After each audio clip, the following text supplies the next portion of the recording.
Subscribe করুন বিটি alpha academy. আসসালামু আলাইকুম।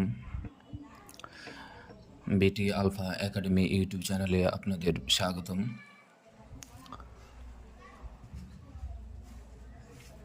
আজকে আমরা এই উদাহরণটা কমপ্লিটলিভাবে বুঝব।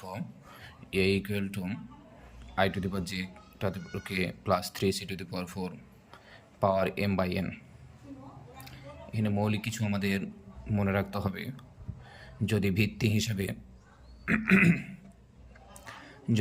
হিসাবে I, J, K, L, M, N এই 6টি আমরা বর্ণ পাই, তাহলে এই 6টির বর্ণের পূর্বে আমরা ফ্লট বা রিয়াল ইউজ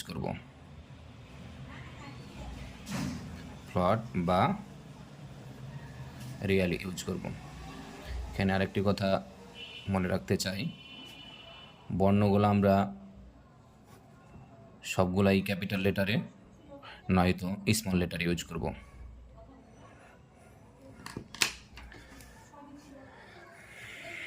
স্মল এ আছে, তাহলে এ ইকুয়াল টু আই এই বর্ণগুলোর মধ্যে আছে, এই জন্য আমরা ইউজ করব রিয়াল। সবগুলো ক্যাপিটাল ইউজ করব, নয়তো সবগুলাই স্মল ইউজ করব। রিয়াল আই বর্ণ আছে, এই কারণে আই। যেটা শক্তি বা ঘাত হিসেবে আসে, এই কারণে আমরা জানি ডাবল অ্যাস্টারিক ইউজ করতে হয়। যে আবার জের উপরে পাওয়ার হিসেবে কে আছে, এই কারণে ডাবল অ্যাস্টারিক কে। এই রিয়ালের সাথে এই পর্যন্ত I to the power J, J to the power K একটা ভিত্তির উপরেই জে কে, এই কারণে এখানে আমরা আরেকটা ব্র্যাকেট ইউজ করব। প্লাস ইউজ করব। 3 একটা সংখ্যা, এই কারণে একে দশমিক আকারে লিখব। অ্যাস্টারিক এখানে আসছে না, তাই জন্য আমরা এখানে চলে আসব। আমরা চেষ্টা করব একই লাইনে উত্তরগুলো করার। অ্যাস্টারিক গুণাকারে থাকলে আমরা জানি একটা অ্যাস্টারিক ইউজ করতে হয়, আর ঘাত আকারে থাকলে ডাবল অ্যাস্টারিক ইউজ করতে হয়। C capital letter, double asterisk 4। আর একটা কথা মনে করিয়ে দিতে চাই, আমার যদি কোনো পূর্ণ সংখ্যা সহগ আকারে আসে, তাহলে আমরা এখানে পয়েন্ট আকারে লিখব। কিন্তু যদি সংখ্যাগুলা পাওয়ার হিসাবে থাকে, তাহলে আমরা দশমিক আকারে লিখব না। এই ব্র্যাকেট আর এই ব্র্যাকেটের জন্য এখানে আরেকটা ব্র্যাকেট ক্লোজ করলাম। পাওয়ার হিসাবে আছে m বাই n, তাহলে আমরা এখানে লিখতে পারি পাওয়ার হিসাবে আছে, এই কারণে আমরা ডাবল অ্যাস্টারিক ইউজ করতে পারি।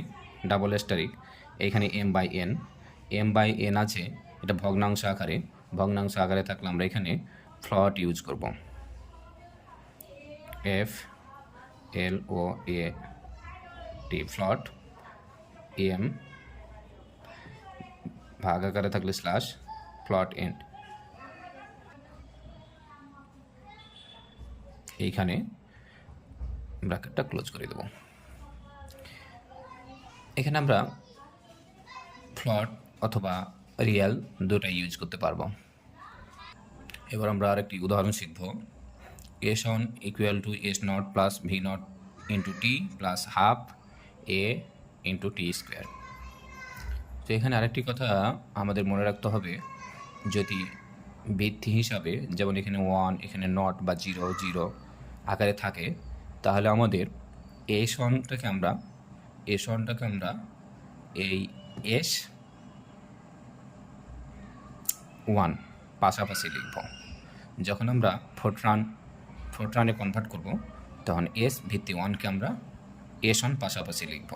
এমনভাবে যে কোনো সংখ্যায় এখানে যেমন S0 আছে, তাহলে আমরা S0 পাশাপাশি লিখে ফেলব। তাহলে এটা সমাধান করা যাক। তাহলে এটা সলিউশন। S1 আছে, S1-এর পরিবর্তে আমরা S1 পাশাপাশি লিখতে পারি। S1 ইকুয়াল টু এখানে S0 আছে, S0-এর পরিবর্তে S zero plus V naught V zero, কিন্তু ভি নটের সাথে টিটা গুণাকার আছে, এই কারণে আমরা একটা অ্যাস্টারিক ইউজ করব, টিটা অবশ্যই ক্যাপিটাল লেটারে দিব, প্লাস 1.0/2.0, এইখানে এ টি গুণাকার আছে, এই কারণে asterisk A capital A asterisk capital T double asterisk 2। আশা করি বুঝতে পেরেছি।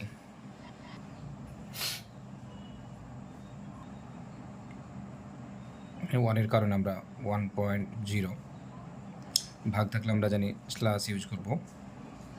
এরপরে দেখতে পাচ্ছি রুট ওভার আছে, স্কোয়ার রুট লিখব এস কিউ আর টি।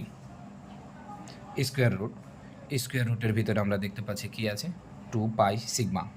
তো 2 পাই সিগমাটা গুণাকার আছে, এ কারণে আমরা 2 সংখ্যা 2.0 অ্যাস্টারিক পাইকে আমরা পায়ের মান আমরা জানি, পাই ইকুয়াল টু আমরা জানি 3.14159, অথবা পাইকে আমরা বানান করেও লিখতে পারি, সেটা আমরা আগেই বলেছিলাম।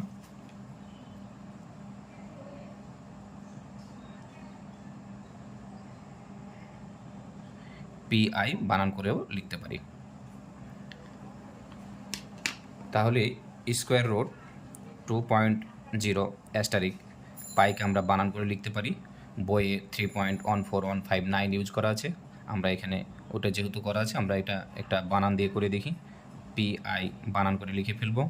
অ্যাস্টারিক সিগমা, আমরা জানি সিগমাও আমরা বানান করে লিখব, সরি এখানে সবগুলো ক্যাপিটাল লেটার দেব, SIGMA সিগমা, ব্র্যাকেট ক্লোজ করে দেব।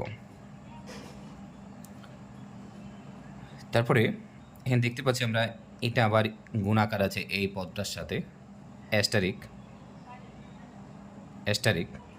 এর জন্য আমরা জানি EXP ইউজ করা লাগে, EXP।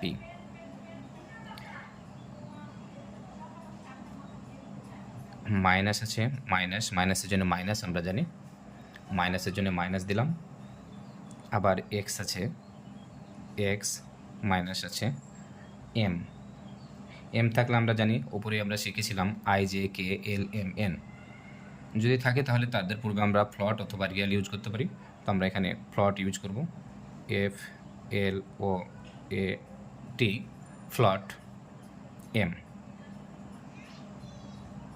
এখানে ব্র্যাকেট দিলাম, এই ব্র্যাকেট আর এই ব্র্যাকেট ক্লোজ।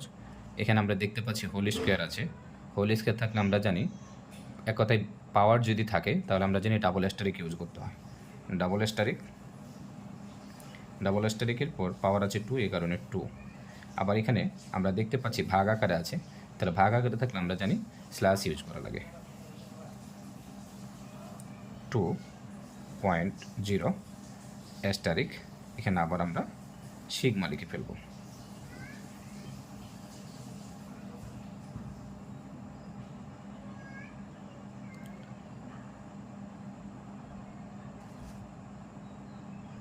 এবার আমরা এই উদাহরণটা বিশ্লেষণ করে দেখি।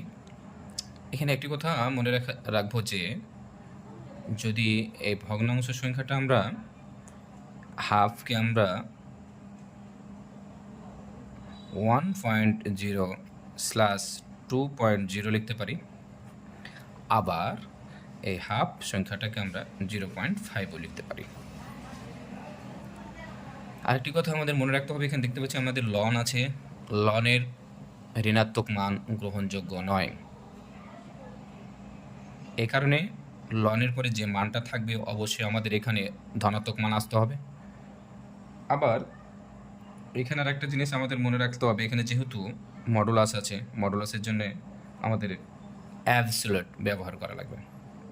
তাহলে এটা যদি সলিউশন করি তাহলে এটা সলিউশন হবে, এ আছে এ বসাই দেব, হাফের জন্য আমরা 0.5 বসাইতে পারি, লনের জন্য এটা গুণ আকারে আছে, এই কারণে আমরা অ্যাস্টারিক, লনের জন্য এ লগ। এই মডুলাসের জন্য আমরা জানি first bracket, third bracket, second bracket যাই থাকে আমাদের ফার্স্ট ব্র্যাকেট ইউজ করা লাগবে। এইখানকার জন্য মডুলাসের জন্য অ্যাবসোলুট ব্যবহার করা লাগবে, অ্যাবসোলুট। তারপরে দেখতে পাচ্ছি আমাদের এখানে 1.0 প্লাস সাইন। আমরা জানি ত্রিকোণমিতিক ফাংশন থাকলে সেটাকে আমরা ক্যাপিটাল লেটারে ইউজ করব। সাইন থিটাটাকে আমাদের বানান করে লেখা লাগবে, THETA, theta 1 plus sine theta. তারপরে আমরা দেখতে পাচ্ছি ভাগ আকার আছে, ভাগ থাকলে আমরা জানি স্ল্যাশ ব্যবহার করতে হবে। হরে আছে 1 মাইনাস সাইন থেটা, এই কারণে আমরা ইউজ করব 1.0 মাইনাস সাইন, ক্যাপিটাল লেটারে সাইন থেটা, THETA,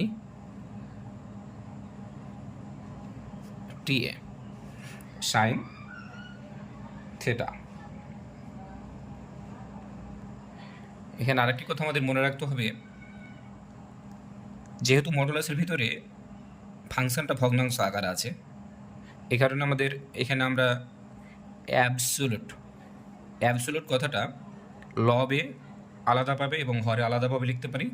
আবার যদি মনে করি এই অ্যাবসোলুটটা আমাদের লব হরে দু জায়গায় ইউজ করব না, তাহলে আমাদের এইখানে দুইটা ব্র্যাকেট, এইখানে একটা ব্র্যাকেট, এইখানে আর একটা ব্র্যাকেট, আমার অবশ্যই আসছে না এখানে, এটা হলে আমরা একবার লিখতেও পারি।